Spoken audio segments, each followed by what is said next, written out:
Painit po tayo ng mantika, mga 2 kutsarang mantika lamang. Umpisahan po natin sa bawang. O ayan, bawang na inuuna ko ha. Isunod po natin ang sibuyas. Marami pong nagtatanong kasi kung bakit inuuna ko raw palagi ang sibuyas eh. So para wala nang tanong-tanong, bawang na unahin natin. Madali po kasing masunog ang bawang kaya hindi ko inuuna. Eh kung yun ang nakagis na nyo huwag yun ang baguhin. Isang kamates. Kapag kamura-mura po ang kamates, damihan nyo. Kung medyo may mahal, isa na lang. Okay na yan, kaysa naman wala. Ilalagay ko na po itong isang talong. Yung hiwa po ng talong, parang hiwa pag nagluluto kayo ng dinengdeng. Maiba naman ng konti kaysa naman pabilog. Okay, lutuin po natin yung sandali ha. Konting paminta, konti lang. Palaging gulay-gulay ang nakikita nyo niluluto ko mga kaibigan. Kasi naman, mahilig po talaga kami dito sa bahay ng gulay at saka para namang pag nagbabasa ako ng mga comments napapansin ko talagang nahihiligan yung kumain ng gulay. Kung mura-mura, katulad dito, talong. Mura naman konti ang talong, di po ba? O, yan ang ihalo natin. Hindi ko na po sasangkapan ng baboy. Makikita nyo mamaya kung ano ilalagay ko. Takpan po natin sandali at hayaan natin lumambot ng konti yung talong. Matipirang ulam to ha, wala na pong baboy-baboy at medyo may kamahalan. Ito pong gagamitin natin ng isang tokwa, malaking bloke ng tokwa. Ito po yung pinasingawan na, pre-steam na. Ang ginawa ko, ito, sinalakot matubig. Ang gagawin ko po, liligisin ko. Gumamit kayo ng kamay nyo, kaya naman tinidor. Kahit na ano, basta ligisin nyo ng maliliit para pong maging kamukha ng parang giniling na baboy ba. Ganon. Pagkatapos, napakadami nito. Hihiwain ko po, hahatiin ko sa 2 at yung isa ilalagay natin sa ulam sa mga susunod na pagkakataon. Ito lang kalahati ang gagawin natin. O pagkaligis nyo, para naman po magkalasa-lasa ng konti, lalagyan po natin ng 1 o 2 kutsara ng bagoong. Haluin po natin ng haluin. Pagkatapos, kung gusto nyo timplahan ng katitik na nor liquid seasoning, lagyan nyo para mas malasa. Yan po ang baboy natin ngayon.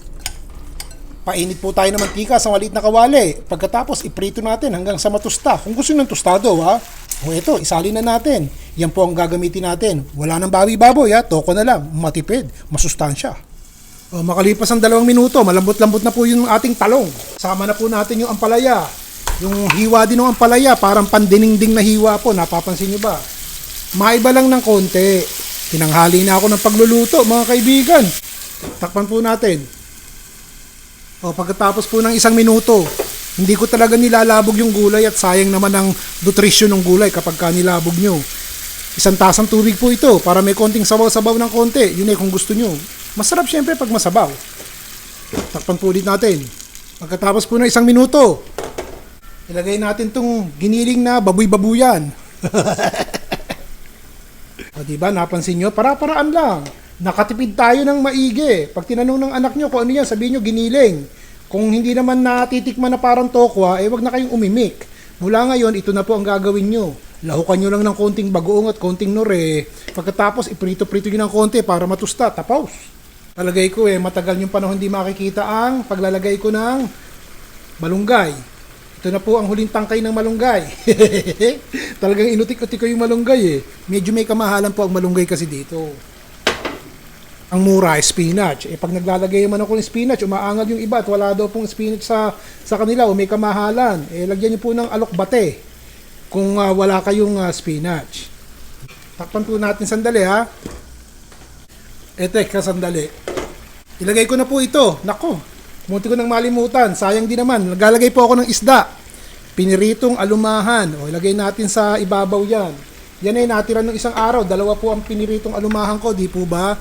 Ito, hinimay ko yung isa, nagkaigi naman at wala nang tinik. So ayan, malalaking bugal po yan ha. Huwag nyo nang haluin, okay na yan. Kunyari toppings yung ating piniritong alumahan. Basta sa larangan po ng pagtitipid, makakaasa kayo. Pipilitin ko pong palaging umisip ng mga rikadong pwede nating ipamalit. Kung ano po namataan nyo sa palengke na mura-murang gulay, yun na lang po ang damputin nyo at ihalo nyo dito sa ating tokwa na may konting bagoong na pinrito. Hindi na mapapansin ng anak nyo yan. Pag kumibo, wag na rin kayong kumibo. Ganun lang.